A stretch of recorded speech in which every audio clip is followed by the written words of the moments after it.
Eu estou no meio de um hard resfriado, então já vou avisar o Guilherme que talvez ele pregue à noite.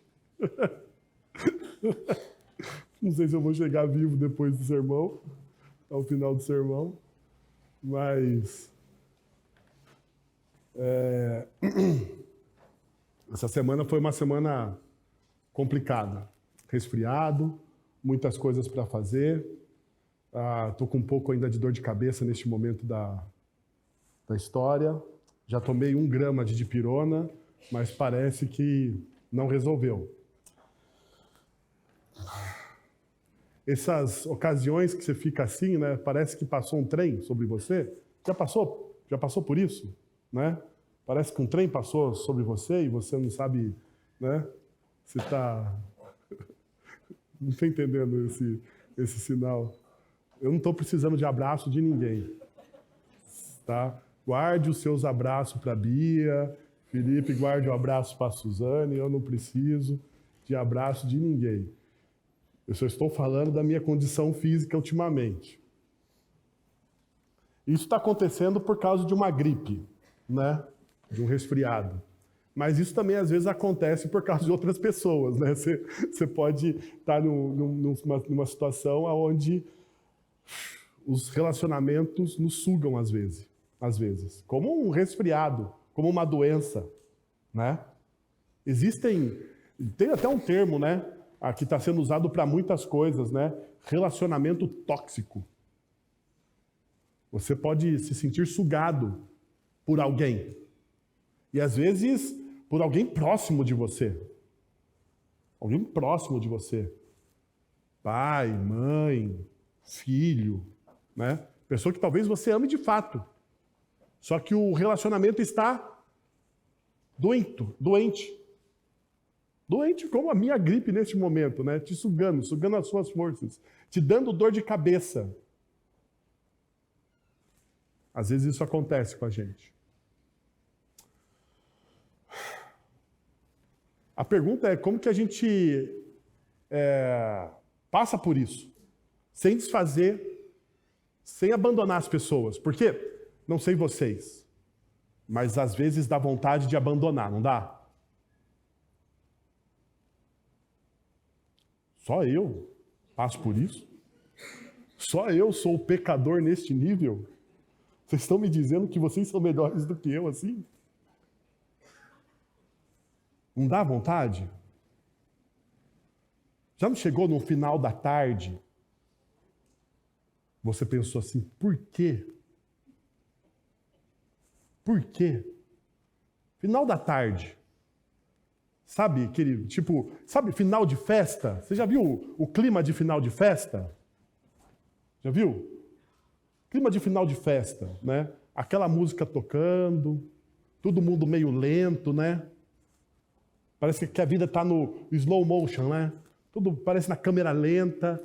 E você olha e fala assim, por que eu fiz isso? Alguns relacionamentos podem estar nesse nível. Então, a gente tem meditado sobre isso nesses últimos domingos. Devemos encerrar, se Deus assim nos permitir, no próximo domingo. E eu queria compartilhar com vocês, então, o seguinte tema. O que fazer quando a lua de mel chega ao fim? Ao fim, porque chega ao fim. O que você faz quando a lua de mel chega ao fim? Quando que você lida com a realidade? Sabe? Lua de mel é um negócio, né? Viajar é muito bom, né? Você viaja, vai para a praia, vai para um lugar bacana, né? Come comida boa, não se preocupa em arrumar a cama. A melhor coisa de viajar é você não se preocupar de arrumar a cama. Não é verdade? Você chega no hotel lá, você entra, você joga tudo no chão de raiva. Eu faço isso às vezes. Vou no hotel, bagunço tudo, porque quando eu voltar, alguém terá arrumado. Você não se sente pleno quando você faz isso? Hã? Você não se sente? Desarruma tudo. Daí você volta depois do almoço e está tudo arrumado. Você nem se preocupa. É muito legal, cara. Eu sou pai, então assim, meus filhos bagunçam tudo. Quem tem que arrumar sou eu. Então, quando alguém arruma a minha bagunça, eu fico muito feliz. Só que a lua de mel acaba. A lua de mel acaba. E daí não vai ter ninguém para arrumar a sua bagunça. Não vai ter ninguém. Você vai voltar para o seu quarto e a bagunça estará o quê? Lá. E você vai precisar arrumar a sua bagunça, porque a lua de mel acaba. Acaba. Mas antes de eu entrar estritamente neste tema, eu gostaria de reorientar o nosso coração diante da nossa cultura.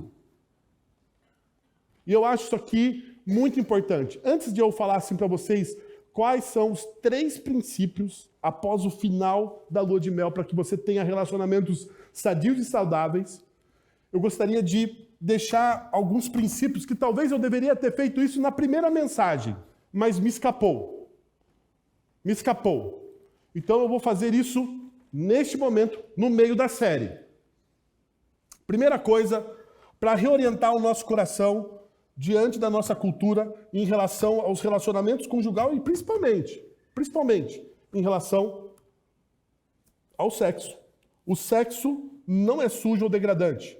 Embora o platonismo tenha influenciado a visão da sexualidade no cristianismo ocidental, com sua ideia de oposição entre o mundo sensível e o mundo inteligível, essa dicotomia entre o espírito e a carne, aquilo que é do espírito, aquilo que é espiritual é elevado e nobre, aquilo que é carnal é ruim, sujo, degradante.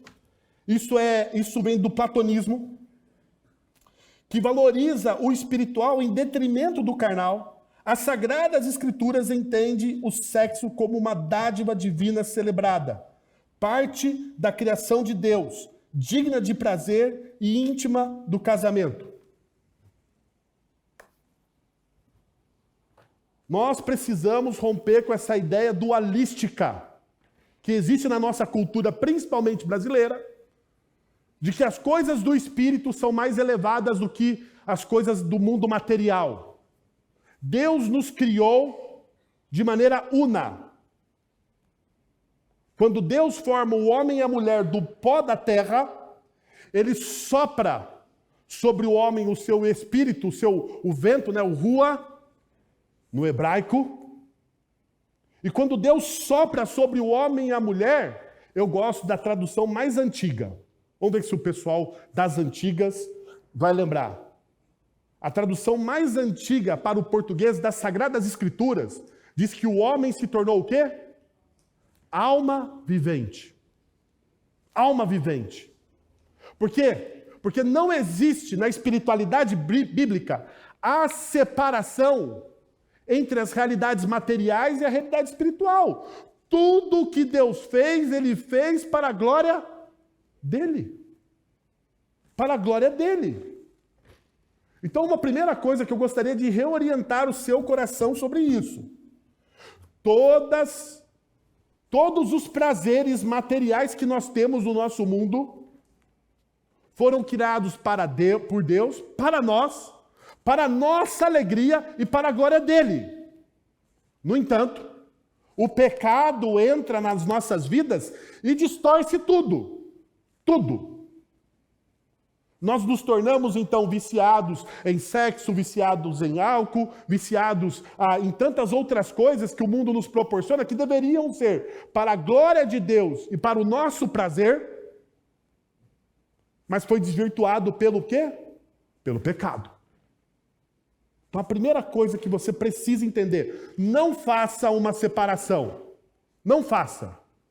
Não existe essa separação entre as coisas da carne e as coisas do espírito. Mas daí você está pensando, mas o Paulo vai dizer isso lá. Se você já estudou os textos bíblicos aqui com a gente, você vai entender que o Paulo está sabotando a cultura e a filosofia greco-romana que fazia essa separação. Que fazia essa separação.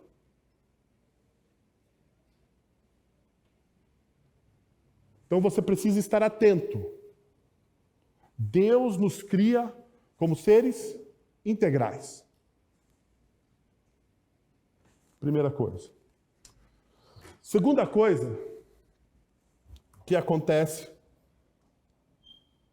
o sexo é muito mais do que um simples instinto. Por quê? Na nossa cultura, existem algumas correntes que dizem que o sexo é como instinto. E qual o instinto? Instinto como a fome, instinto como a sede. Perceba, equipará-los à fome ou à sede é reduzir sua complexidade e a gloriosa criação de Deus. A ética cristã destaca que o sexo transcende a mera necessidade física, sendo uma entrega total e comprometida para toda a vida, reservada ao casamento entre um homem e uma mulher.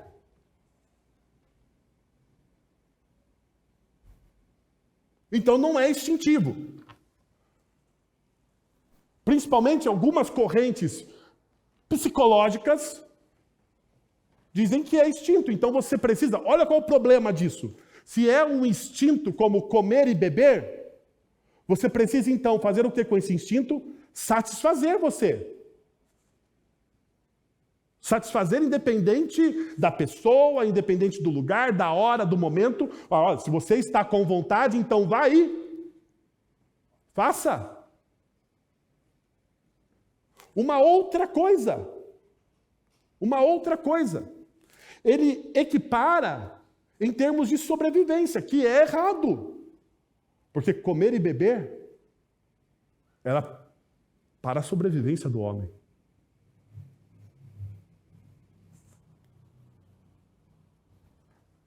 Então, não é instintivo. E ao você cair nessa armadilha cultural de entendê-lo como instintivo, você reduz aquilo que Deus criou. Uma outra coisa, o sexo não é uma questão estritamente pessoal. Não é. O propósito do sexo vai além da busca por felicidade e satisfação pessoal. Considerá-lo apenas como um meio de satisfazer desejos individuais é uma visão excessivamente egoísta, onde o prazer pessoal é priorizado acima dos vínculos e compromissos. Segundo a perspectiva cristã, o sexo é uma oportunidade para conhecer a Deus e fortalecer os laços comunitários. Quando praticado com esse propósito, sua profundidade e significado transcendem qualquer satisfação inimaginável. Então, essa ideia de que aquilo que eu faço com o meu corpo não tem a ver com o quê? Com a comunidade, com as pessoas que estão à sua volta, está errada. Está errada. Errada a nível de você perceber o seguinte: como que a Sagrada Escrituras trata o pecado dentro da comunidade ou dentro do povo de Israel, principalmente. Você parou para pensar nisso? Na nossa cultura pós-moderna, ocidental, o pecado ele é individualizado. Então, por exemplo, o pecado que o Júnior comete não tem nada a ver com o quê? Comigo. É do Júnior. Essa é a teologia reinante nos nossos ciclos, nas nossas comunidades, muitas vezes. No entanto, as Sagradas Escrituras dizem o seguinte: que o pecado que o Júnior comete, de alguma forma, o quê? Me afeta. Me afeta. Então pensa o seguinte: se o Júnior ele é um irmão em Cristo, meu, e o pecado que ele comete individualmente me afeta, o pecado que o Júnior comete individualmente não afeta a Lu, que é a esposa dele e uma só carne com ela? Afeta também. Perceba a realidade. O meu pecado não é só meu. Não é só meu. O meu pecado, ele afeta as pessoas que estão ao meu redor. Às vezes com mais intensidade e às vezes com menos intensidade. Então veja, quando a gente olha para o texto que nós vamos estudar de 2 a 8, 5, Cânticos dos Cânticos, capítulo 5, do versículo de 2 a 8, mas eu gostaria de mostrar para vocês que este versículo, o versículo de número 1, é o versículo central do livro de Cânticos dos Cânticos. É o versículo central. Por quê? Vocês lembram que eu falei que o Cântico dos Cânticos é uma progressão. Ele começa o texto no namoro e noivado, que lá não tinha esse negócio de namoro, né? Precisamos nos lembrar dessa realidade cultural da época. Mas, fazendo as adaptações para a nossa cultura, o Cântico dos Cânticos começa no namoro e no noivado, ok? E vai progredindo dentro do relacionamento. Semana passada nós estudamos um texto que estava no momento pré-nupcial. Cânticos capítulo 5, verso 1, é o momento das núpcias. É o momento das núpcias. E olha o que o amado diz aqui. Entrei em meu jardim, minha irmã, minha noiva. Ajuntei a minha mitra com as minhas especiarias. Comi o meu favo e o meu mel. Bebi o meu vinho e o meu leite. Perceba, entrei no meu jardim. Comi o meu favo e o meu mel. Bebi o meu vinho e o meu leite. A pergunta é: o que o Salomão está falando aqui?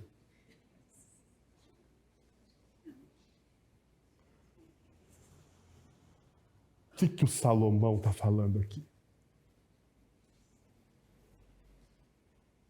Hein? Você nunca pensou que na Bíblia tem isso, né? O que o texto está falando aqui? De maneira figurada, eu entrei no meu jardim.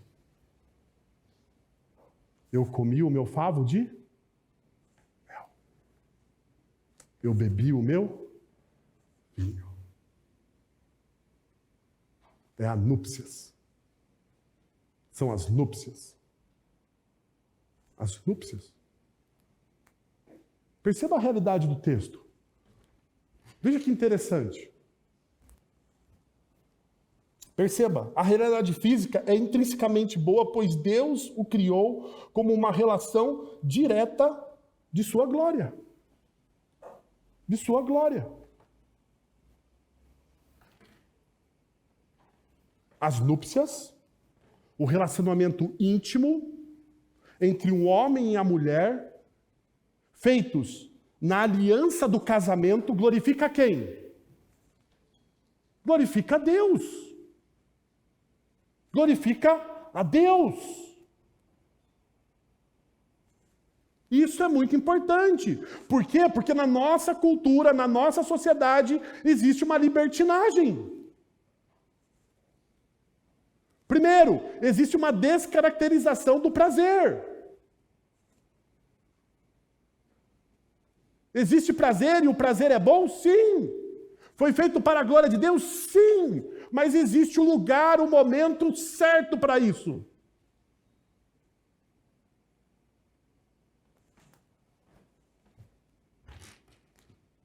Por isso que o John Piper vai dizer o seguinte: a realidade física é boa, Deus a criou como revelação da sua glória e pretende que nós a santifiquemos e o adoremos por meio dela. Isso é, quer que a vejamos relacionada com Ele e que a usemos de modo a engrandecê-lo e fazendo assim tenhamos alegria.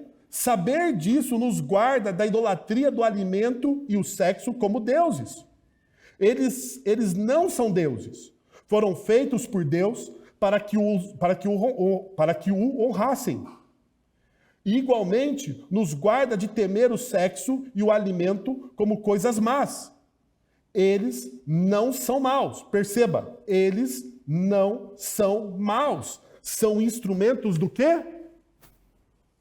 De adoração. São instrumentos de adoração. Adoração. Foge um pouco da questão do sexo, porque talvez você esteja desconfortável. Pensa na comida, porque é o que o Piper está fazendo aqui. 2 deuses do nosso tempo. 2 deuses do nosso tempo. Pensa na questão da comida. Você come para quê? Para sobreviver. No entanto, você come também por quê? Por prazer. Aquela pancetinha defumada, feita naquela churrasqueira de defumador, vocês já comeram? Depois finalizada na grelha? Já fizeram isso, essa experiência? Você morde aquilo e você pensa que você está onde? No Santo dos Santos. Oh, meu Deus do céu, que coisa boa! Que coisa boa! Então não é só por sobrevivência, é por o quê? Por prazer. Por prazer.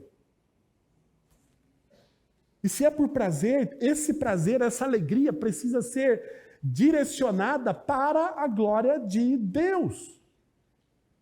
E é isso que a gente tem que entender.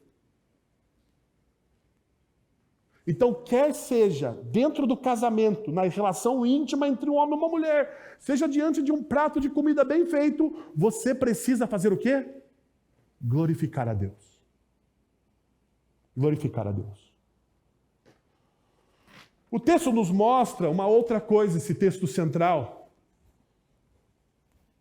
do Cânticos. Antes de se entregar fisicamente, esteja pronto para um compromisso completo em todas as áreas da vida. E aqui está uma das coisas mais importantes sobre casamento/sexo. Casamento/sexo não é para meninos, para meninas. É para homens e mulheres, pessoas maduras.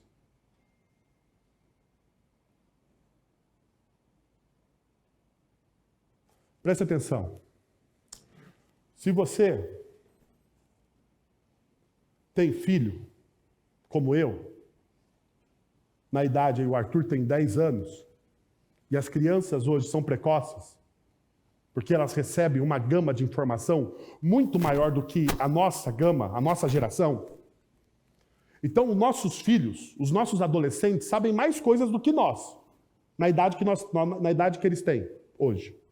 Quando eu tinha a idade do Arthur, o Arthur sabe mais coisas do mundo do que eu. Então você precisa educar os seus filhos. Você precisa conversar com os seus filhos sobre isso. Você precisa sentar, olhar nos olhos do seu filho, da sua filha, e dizer para eles o seguinte: que relacionamento com uma outra pessoa é coisa de gente o quê? Madura. Madura. Madura. Você goste ou não goste disso? Por que eu estou dizendo isso? Porque, primeiro, os nossos relacionamentos precisam glorificar a quem? A Deus. Se o meu relacionamento precisa glorificar a Deus, eu preciso ter maturidade para saber como usá-lo. Perceba, se nós aqui, adultos, homens e mulheres adultos, temos tanta dificuldade, tanta crise em nos relacionarmos uns com os outros. O que faz você pensar que uma criança, um adolescente, ou até mesmo alguns dos nossos jovens Nutella, tenham a capacidade de se relacionar com uma pessoa e com maturidade?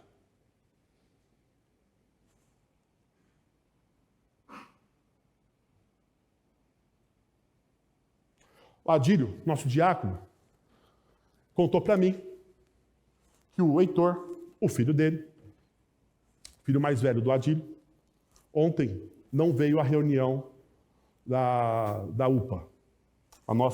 A UPA, para quem não sabe, é a nossa União Presbiteriana de Adolescentes. Porque o tema era o quê? Namoro. Namoro, o menino não veio.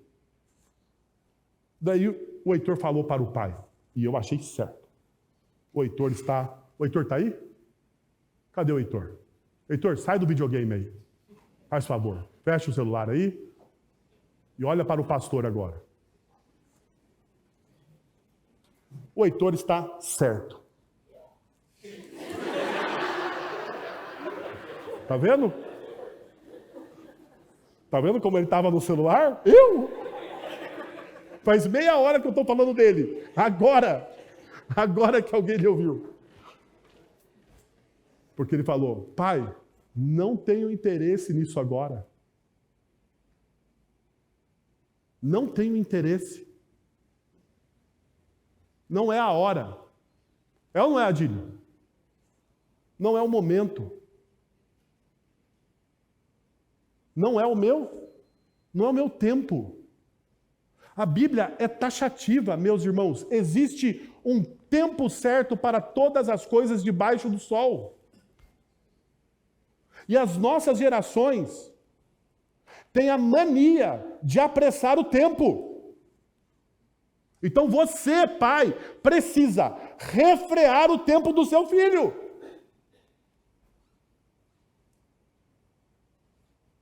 Eu acho que a gente está confundindo as coisas aqui. Sabe? Nossa cultura está confundindo as coisas. Porque, vamos combinar, né? O nosso mundo está meio de pernas para o alto. Certo? No entanto, alguém tem que ter razão. Como diz no meio futebolístico, né? Alguém tem que colocar a bola no chão. Alguém tem que colocar a bola no chão e distribuir o jogo com sabedoria. E na sua família tem que ser você. Por quê? Porque as pessoas estão invertendo as coisas. Perceba, nós muitas vezes como pais, nos tornamos permissivos em nome do amor. Já percebeu? Eu estou cansado de conversar com pais que dizem o seguinte, eu não vou tolir não. Eu não vou dizer não para o meu filho, porque se a gente diz não, ele vai ficar traumatizado. Se eu disser não, ele vai fazer escondido. Se ele fizer escondido, você vai lá e castiga. Não é assim? Né? Dona Leni e seu Aro estão aqui. Pais à moda antiga. Pergunte para eles. Pergunte para os pais à moda antiga, quando o filho fazia um negócio escondido. Não pergunte para a dona Leni e seu Aro, não. Pergunte para o Fábio, nosso presbítero. O que acontecia? Ele vai saber lembrar, ele vai lembrar. O Fábio vai lembrar melhor. Não vai? Vai sim, vai lembrar melhor do que acontecia. A gente precisa entender essa realidade.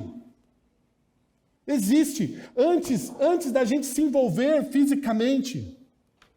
Por quê? Porque nesse texto aqui, Cantares, capítulo 5, verso de número 1, ele ecoa, ele tem ecos de Gênesis, capítulo 2, verso 24. Por essa razão o homem deixará pai e mãe e se unirá à sua mulher e se tornarão uma só carne. O sexo simboliza uma união profunda. antes dele, esteja pronto para um compromisso total. E esse compromisso total é um compromisso emocional, pessoal, social, econômico e legal.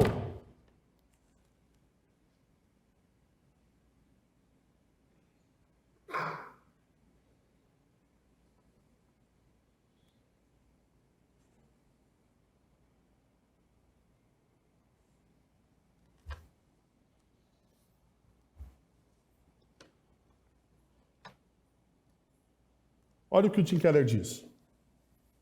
Em outras palavras, o casamento é uma união tão profunda entre dois indivíduos que eles se tornam praticamente uma nova pessoa. A expressão unir-se, em traduções mais antigas, apegar-se, significa fazer uma aliança e um contrato irrevogável. Essa aliança une todos os aspectos da vida das duas pessoas.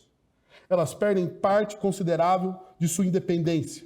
Em amor, doam-se inteiramente uma à outra. Portanto, chamar o casamento de uma só carne significa que o sexo é, ao mesmo tempo, símbolo dessa união legal e pessoal e meio de realizá-la. A instrução bíblica é para que você não se una fisicamente a alguém a menos que esteja disposto a se unir a essa pessoa também no âmbito emocional, pessoal, social, econômico e legal. Não se desnude, nem se torne vulnerável fisicamente diante de outra pessoa, sem se tornar vulnerável também em todos os outros sentidos, pois você abriu mão de sua liberdade e assumiu um compromisso no casamento. Então, deixa eu ser claro aqui para vocês. De uma vez por todas. Para ninguém mais me perguntar. Porque se você me perguntar depois de hoje, eu vou mandar você assistir essa mensagem de novo. Combinado? Combinado? Quando você fisicamente se une com alguém, você está casado com essa pessoa. Você constituiu uma aliança. Você queira ou não queira, não é a sua lei que importa. Ah, eu não concordo com você, pastor. Pode não concordar. Não tem problema nenhum. Não tem problema nenhum. Deixa eu te mostrar biblicamente como isso acontece. João capítulo 4. Jesus se encontra com a mulher samaritana. Em determinado momento, Jesus, ensinando, pregando o evangelho a ela, Jesus olha para essa mulher, vai lá e pede para ela fazer o quê? Chamar o quê? O marido. A mulher responde o quê? Não tenho marido. Jesus disse o quê? Disseste bem. Porque você já tem quantas alianças? Contando com o atual, 5. Toda vez que a mulher samaritana deitou-se com alguém, ela constituiu o quê? Uma aliança. Uma aliança. Por isso, que a relação física entre um homem e uma mulher não é coisa de menino. É coisa para quem é maduro. Para quem pode assumir o quê? Responsabilidade. E não me venha com essa história. Não me venha com essa história, pai. Dizer, eu refreio a intimidade dos meus filhos. Mentira. Mentira. Por que é mentira? Porque intimidade não se refreia. Quanto mais tempo junto, quanto mais convivência junto, quanto mais abracinho, quanto mais beijinho, quanto mais quentinho as pessoas querem ficar. É verdade ou não é? Então, intimidade não se refreia. Quem é antigo como eu, lembra daquelas fitas cassete? Lembra da fita cassete? Quem gravou música na fita cassete aqui? Eu gravei música. Você lembra que você pegava a caneta Bic, enfiava assim e virava? Você lembra disso? Era mais rápido que o som, que fazer o rebobinamento no aparelho, né? Você pegava e ficava girando assim, que nem tonto, né? Não dá para rebobinar. Não dá para voltar atrás. Não dá para gravar por cima. Feita uma aliança feita. Feita uma marca na sua vida, essa marca está o quê? Feita. Ah, pastor, mas é a graça de Jesus, e a transformação, o Evangelho, o Espírito Santo. Eu acredito tudo nisso. Novo casamento, acredito em tudo nisso. Estou tratando de um ponto específico aqui. Para você entender a seriedade da aliança que você constitui com o quê? Com as outras pessoas. Então, se você está me ouvindo, se divorciou, está no novo casamento, não fique preocupado. A graça de Deus está sobre você. No entanto, você também precisa entender que essa aliança é uma aliança séria. É um compromisso sério. E não pode ser o quê? Descartável. Não pode. Não pode. Dito isso,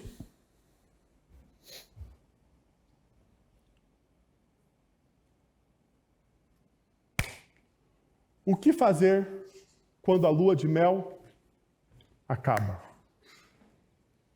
O que você faz? Deixa eu dar o primeiro ponto aqui para vocês. Primeiro, diante dos desencontros do relacionamento, é essencial antecipar-se. Porque perceba, desencontro nos relacionamentos, eles vão o quê? Existir. Existir. Não adianta. Você pare de achar que a sua vida será um comercial de margarina. Não será. Não será. Se não será, então haverá desencontros.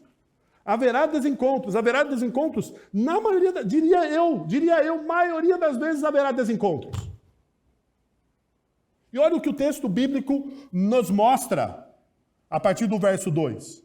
Eu estava quase dormindo, mas o meu coração estava acordado. Escutem, o meu amado está batendo. O amado diz o seguinte, então, a amada disse. O amado diz agora, abre-me a porta, minha irmã, minha querida, minha pomba, minha mulher ideal, pois a minha cabeça está encharcada de orvalho. Perceberam? Houve o quê? Um desencontro. Veja o texto. Eu estava quase dormindo, mas o meu coração estava o quê? Acordado. Provavelmente, o Salomão ficou até mais tarde trabalhando. E a mulher ficou lá esperando. Ou provavelmente, talvez Salomão foi na sexta-feira jogar bola com os amigos, com o pessoal da igreja. Depois teve a resenha lá no hambúrguer. E, cara, ela não aguentou. Perceba então essa realidade. Desencontros são desconfortáveis, mas essa é a realidade da natureza caída dos relacionamentos. Ou seja, por causa dos nossos pecados, os desencontros vão o quê? Acontecer. Não tem como fugir. Não tem como fugir. Mas o que nós precisamos fazer? Qual é a nossa postura? Como que nós antecipamos, né? Ou tentamos remediar esses desencontros? Perceba o que o texto vai nos mostrar aqui. Primeiro, olha aqui. Ele diz o seguinte, o amado responde, abre-me a porta, né? Antecipe, demonstrando o quê? Arrependimento. Salomão não invadiu o quarto da Sulamita. Eles já eram aqui o quê? Casados. Mas ele não fez o quê? Por direito ele poderia fazer o quê? Poderia fazer o quê? Poderia meter o pé na porta e entrar. Por direito. Poderia. Mas o que ele faz? Um pedido. Abre minha porta. Como que ele antecipa? Se demonstrando o quê? Arrependido. Diante dos nossos desencontros, nos nossos relacionamentos, a gente precisa de arrependimento. Você e eu precisamos de arrependimento diante dos nossos desencontros. Então, perceba, arrependa-se, antecipe demonstrando arrependimento. Veja o que Salomão ele vai fazer. Ele vai elogiar a esposa. Minha irmã, você é minha amiga, minha amada. Eu tenho amor e afeição familiares por você. Minha querida. Isso aparece, ele usa 9 vezes essa expressão no cântico. Alguns traduzem isso como meu amor. Eu me deleito em você. Eu tenho prazer em você. Você tem o meu coração. Outra coisa, minha pomba. Tá bom, para nossa cultura, minha pomba não é muito legal. Mas perceba o significado. Este pode ser um apelido carinhoso. Você é gentil e pura. Eu encontro paz e tranquilidade em sua presença. Então, provavelmente, você tem aí, né? Não nos conte o apelido do seu amado e da sua amada. Ou ainda, minha mulher ideal. Você é impecável e irrepreensível. É intuitivo observar que esse é o objetivo pelo qual Jesus redime a sua noiva. E aqui é interessante. Salomão, ele não olha o quê?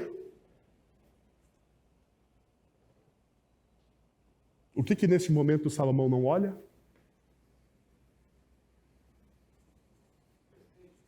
O quê? Os defeitos da amada. Você já percebeu como que a gente se arrepende? Você já percebeu como que a gente se arrepende no nosso casamento? Você fala assim, no momento de crise, de desencontro, você fala assim, eu concordo que eu estou errado, mas você,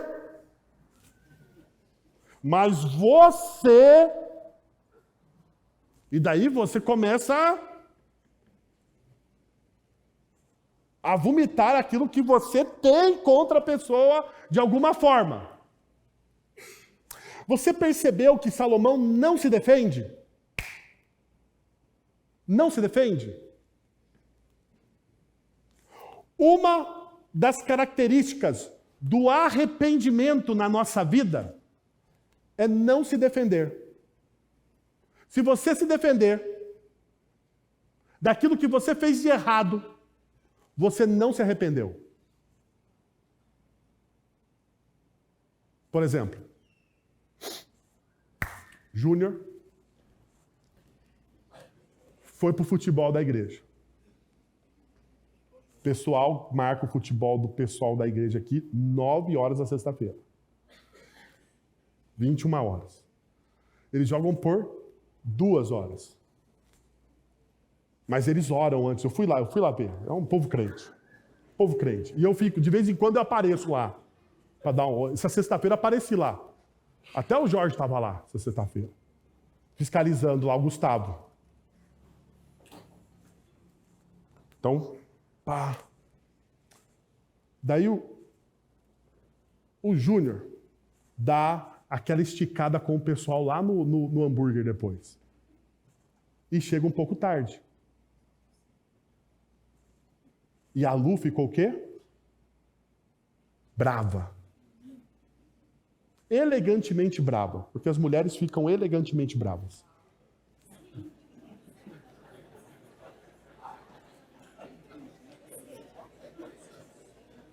Não é verdade? Elegantemente brava. As mulheres ficam. Você acha que eu vou falar que a minha esposa fica brava de qualquer jeito? Você tá louco. Elas ficam elegantemente bravas. E o Júnior, ao invés de se defender, para demonstrar de fato um arrependimento, o que ele diz? Não me defendo. Você está certo. É a coisa mais difícil no casamento. Você admitir que o outro está o quê? Certo. Perceberam que sempre existe um mas? Perceberam? Você está certa, mas não está certo então. Se tem um mas aí, não está certo. Não está certo. Meus irmãos, minhas irmãs, arrependimento de verdade é não se defender do erro e assumir que errou. É simples. Eu errei. É assim que Jesus aceita o quê? O nosso arrependimento. Diante dos nossos erros, dos nossos pecados, das nossas falhas, Jesus nos aceita, nos abraça, nos ama. Nos dá o Espírito Santo, por quê? Porque nós não nos defendemos diante de Jesus. Ou melhor, nós não deveríamos nos defender. Se você de fato se arrependeu do seu erro, você não deveria se defender.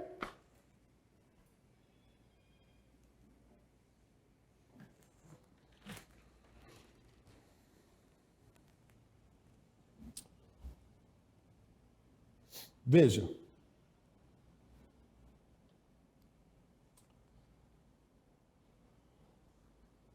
No versículo 4, o texto diz: o meu amado pôs a mão por uma abertura da tranca.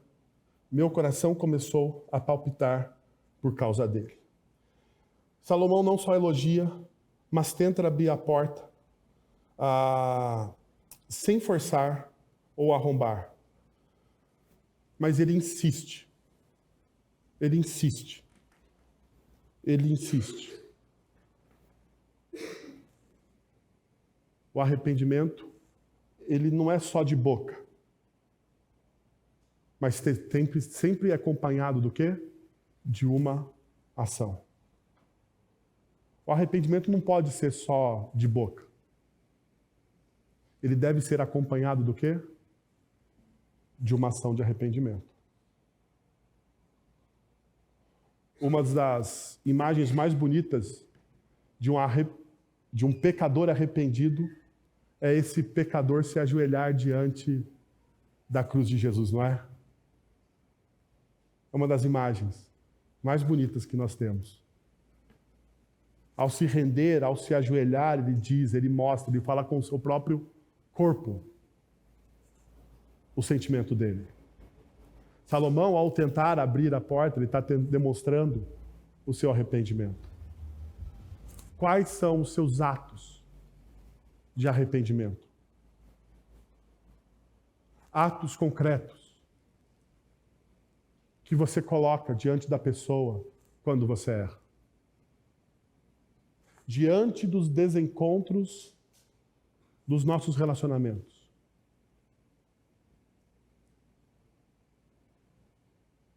A única saída para você manter saudável o relacionamento é você ter o quê? Arrependimento.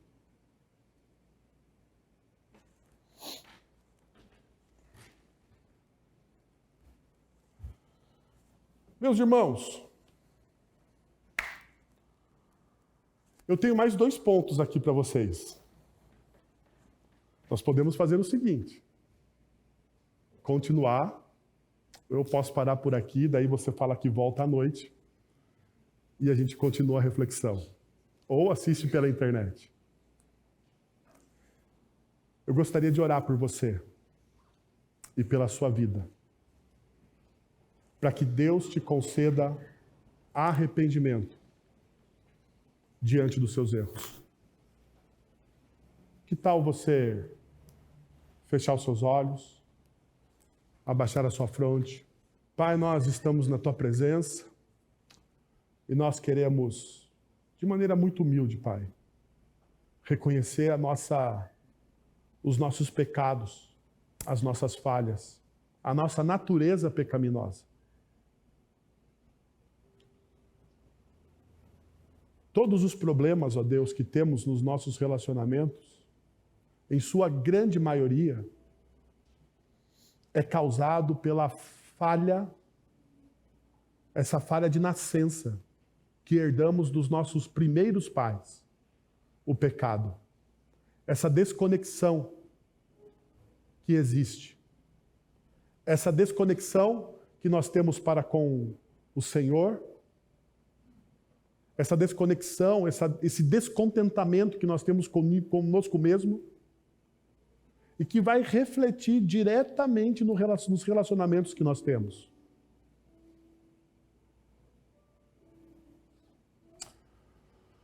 Pai, nós precisamos da tua graça e da tua misericórdia, Senhor. Nós precisamos que o Senhor nos dê um espírito que se arrependa, Deus, de fato e de verdade. De todas as nossas falhas, que nós não criemos subterfúgios para nos defender, ó Deus, mas que possamos assumir os nossos erros. Quero pedir isso em nome de Jesus, Pai. Em nome de Jesus. E diante dessa mesa, aonde todas as nossas falhas, aonde todos os nossos erros são perdoados, lavados pelo sangue, aonde existe a oportunidade de recomeço dia após dia, renovação, transformação, que ao comermos do pão e bebermos do cálice, o nosso coração possa ser renovado, Senhor. Transformado, Senhor. Quero pedir isso em nome de Jesus. Amém. Vamos orar mais uma vez? Pai, muito obrigado pelo teu amor e pela tua graça em Cristo Jesus. Muito obrigado por aquilo que o Senhor faz em nós e através de nós. Que essa palavra possa ecoar no nosso coração. Que essa palavra possa transformar o nosso coração, Senhor. Agora, irmãos, que a graça de nosso Senhor e Salvador Jesus Cristo, o amor de nosso Deus e Pai, o conselho, o consolo, o poder e a ação do Santo Espírito de Deus estejam sobre vocês agora e pelos séculos dos séculos. Amém.